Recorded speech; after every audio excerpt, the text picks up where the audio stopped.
India Iran రిలేషన్స్‌లో కొంత struggles రీసెంట్‌గా మనం ఫేస్ చేస్తున్నాం. దానికి కారణం ఇరాన్ సుప్రీం లీడర్ అయినటువంటి ఆయతుల్లా చేసినటువంటి కొన్ని కామెంట్స్ దీనికి కారణం. ఏం కామెంట్స్ చేశారంటే, త్రూఅవుట్ వరల్డ్‌లో ముస్లిమ్స్ సఫర్ అవుతున్నారు. దాంట్లో గాజా అంటే ఇంక్లూడింగ్ పాలస్తీనాతో పాటుగా కాశ్మీర్ ఇష్యూని కూడా ఇంక్లూడ్ చేయడం జరిగింది. ఇండియాలో ముస్లిమ్స్ సఫర్ అవుతున్నారు అంటున్నారు. ఇండియాలో ముస్లిమ్స్ ఎందుకు సఫర్ అవుతారు? Maximum largest democracy India. ఇది first point.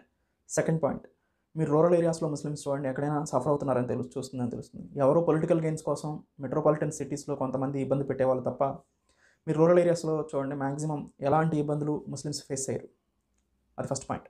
Second point, Iran ముందు ఇండియాని అనే ముందు ఇరాన్‌లో సున్నీ ముస్లిమ్స్ ఎవరైనా ఫ్రీగా తిరగలుగుతారా? ఇరాన్ షియా మెజారిటీ కంట్రీ కదా! అండ్ ఇరాన్‌లో సున్నీలకు సంబంధించినటువంటి ఏమైనా మాస్క్స్ ఉన్నాయా?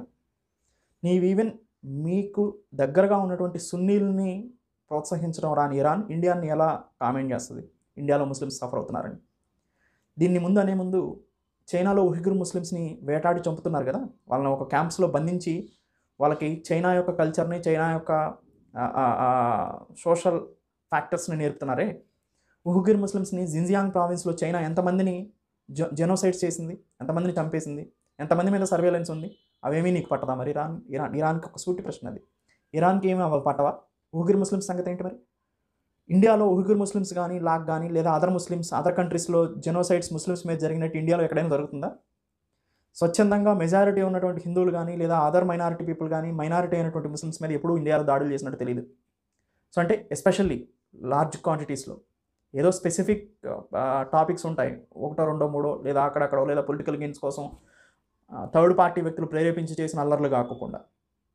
అదే మీరు చూడండి మిగతా అదర్ కంట్రీస్లో ఈవెన్ అంటే ఒక కంట్రీ అంటే ఒక సిస్టమే, ఒక గవర్నమెంటే పనిగట్టుకొని అదర్ మైనారిటీ పీపుల్ని ముఖ్యంగా ముస్లిమ్స్ని ఇండియాలో ఎప్పుడు అనగదొక్కినట్టు మనకేం కనిపించదు. ఇరాన్ ఇన్ని చెప్తుంది కదా ముస్లిమ్స్ సఫర్ అవుతున్నారు ఇండియాలో అని, తన ఓన్ కంట్రీస్లో సున్నీ ముస్లిమ్స్ని ఎదగనివ్వదు. వాళ్ళు షియా ముస్లిమ్స్ ఎక్కువగా ఉండేది.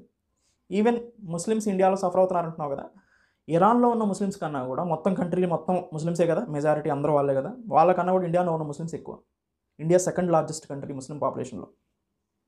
సో ఇవన్నీ కొన్ని జియో పొలిటికల్ ఇష్యూస్తో ముడిపడి ఉంటాయి. చైనా నడకపోవడానికి గల కారణం అంటే నీకు ముస్లిమ్స్ ముఖ్యమైనప్పుడు ప్రాఫిట్ ఉన్న వాళ్ళని మనం అనకూడదా? అంటే చైనా నీకు వచ్చేసి $400 బిలియన్, $420 బిలియన్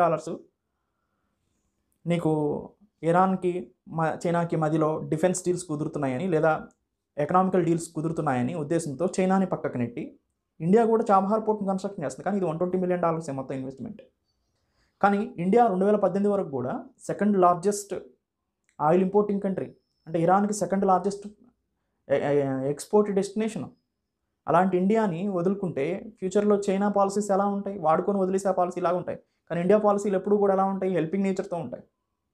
చైనా పాలసీస్ కన్ఫామ్గా కమర్షియల్ ఆస్పెక్ట్స్ ఎక్కువగా ఉంటాయి చైనా యొక్క ఫారెన్ పాలసీలో. కానీ ఇండియన్ ఫారెన్ పాలసీలో అలా కాదు కదా. ఇండియన్ ఫారెన్ పాలసీ ట్రస్ట్ బేస్డ్గా ఉంటుంది. అంటే ఇప్పటికిప్పుడే కాళ్ళ ముందు చూసుకునేలాగా ఉండదు, లాంగ్ టర్మ్ రిలేషన్స్ని బిల్డ్ చేసేలాగా ఉంటుంది. హ్యూమనిటేరియన్ అసిస్టెన్స్ ఉంటుంది, గ్రౌండ్ లెవెల్లో స్టాండర్డ్ నామ్స్ని ఫాలో అవుతుంది ఇండియా అనేది. అంతేగాని చైనా లాగా కమర్షియల్ ఆస్పెక్ట్స్ని పెట్టుకొని ముందు దోచుకొని కంట్రీని ఏదో ఒక ఎకనామికల్ ఎక్స్ప్లాయిట్ చేయడానికి ముందుకు రాదు ఇండియా, చైనా వస్తుంది అట్లా. సో కానీ ఇది ఎవరు అర్థం చేసుకుంటే శ్రీలంక పరిస్థితి అంతే చేసింది కదా China. And other Asian countries పరిస్థితి కూడా అలానే ఉంది కదా.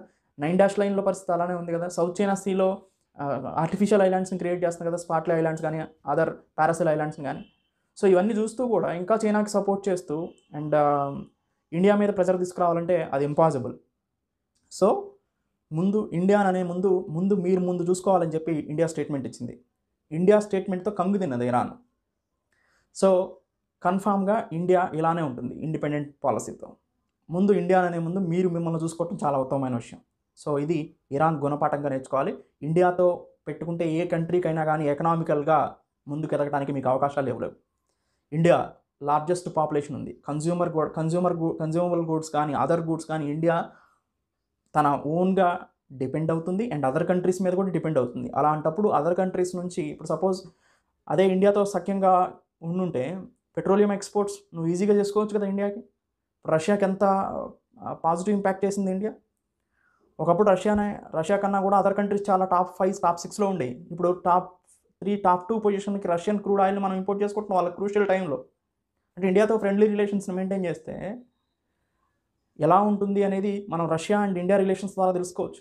అంతేకాని ఇండియా మీద ఏదో అదర్ కంట్రీస్ని వాళ్ళని సంతోషపడటానికి ఇండియా మీద బ్లేమ్ చేస్తే, లేదా ఇండియాని ఏదో కొద్ది క్షణాల కోసం కనుక జియోపొలిటికల్ ఇష్యూస్లో ఉపయోగించుకుంటే శాశ్వతంగా నష్టం కలిగేది ఇరాన్కే. Thank you.